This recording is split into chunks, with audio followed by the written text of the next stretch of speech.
Chapter 3. The Eden Home, a Pattern.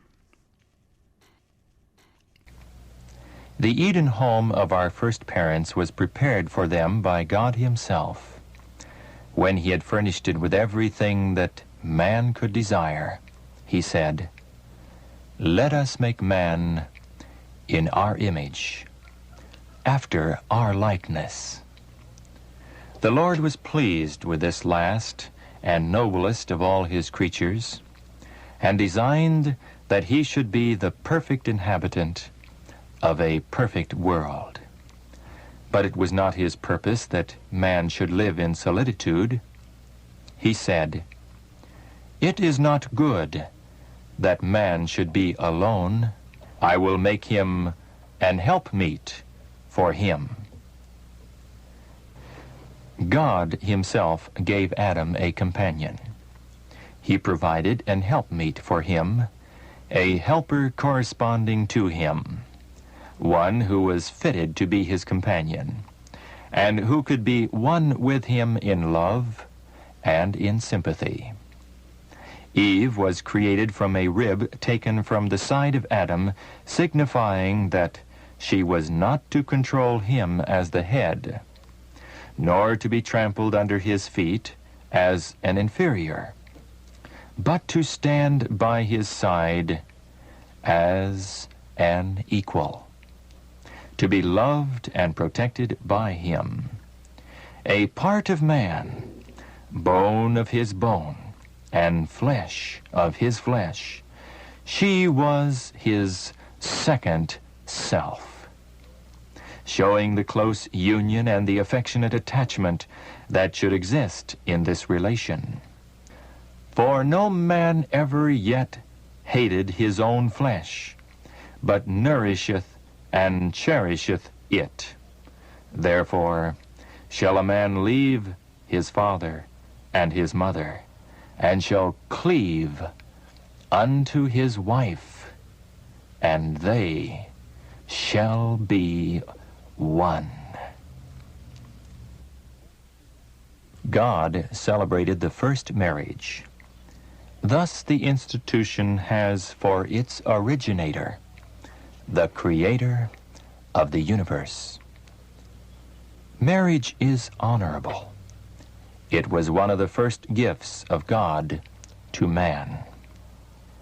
And it is one of the two institutions that, after the fall, Adam brought with him beyond the gates of paradise.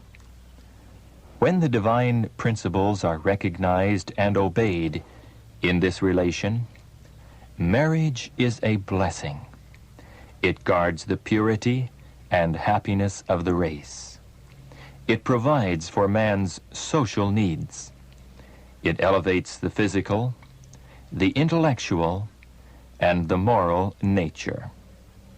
He who gave Eve to Adam as a helpmeet performed his first miracle at a marriage festival, in the festal hall where friends and kindred rejoiced together.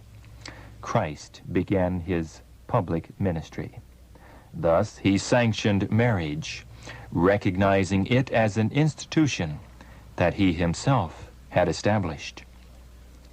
Christ honored the marriage relation by making it also a symbol of the union between him and his redeemed ones.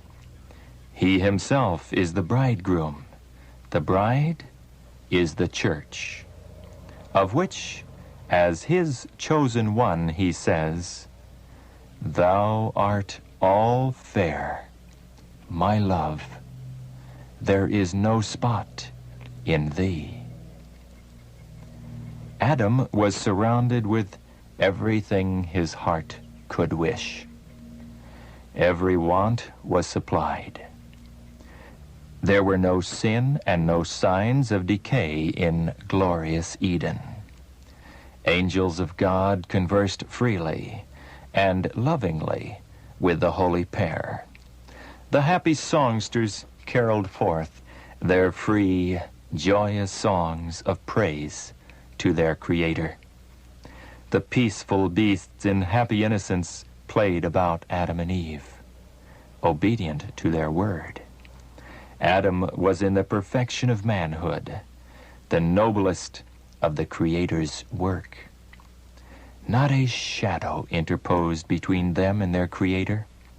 They knew God as their beneficent Father, and in all things their will was conformed to the will of God, and God's character was reflected in the character of Adam.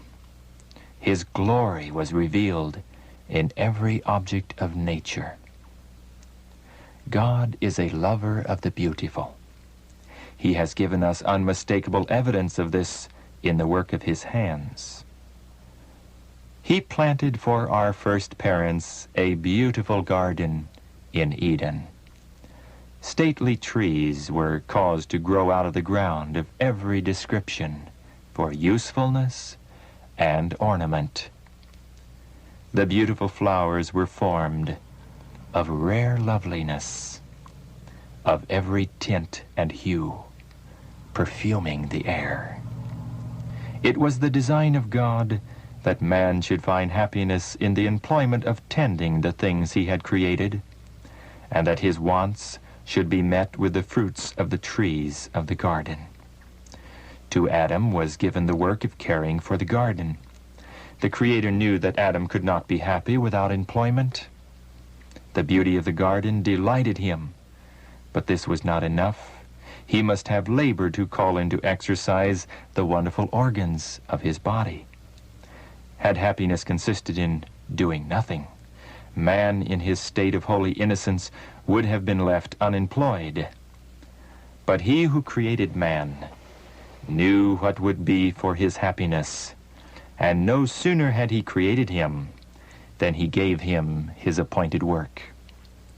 The promise of future glory and the decree that man must toil for his daily bread came from the same throne.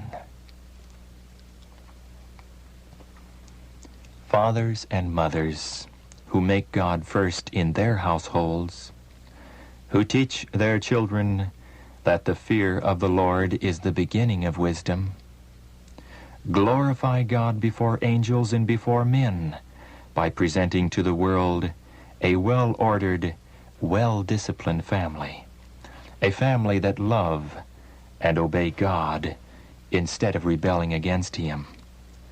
Christ is not a stranger in their homes. His name is a household name, revered and glorified.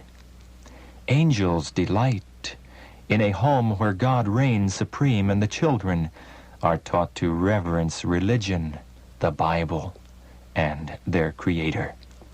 Such families can claim the promise, "Them that honor me, I will honor." As from such a home the father goes forth to his daily duties, it is with a spirit softened and subdued by converse with God. The presence of Christ alone can make men and women happy. All the common waters of life Christ can turn into the wine of heaven. The home then becomes as an Eden of bliss, the family a beautiful symbol of the family in heaven.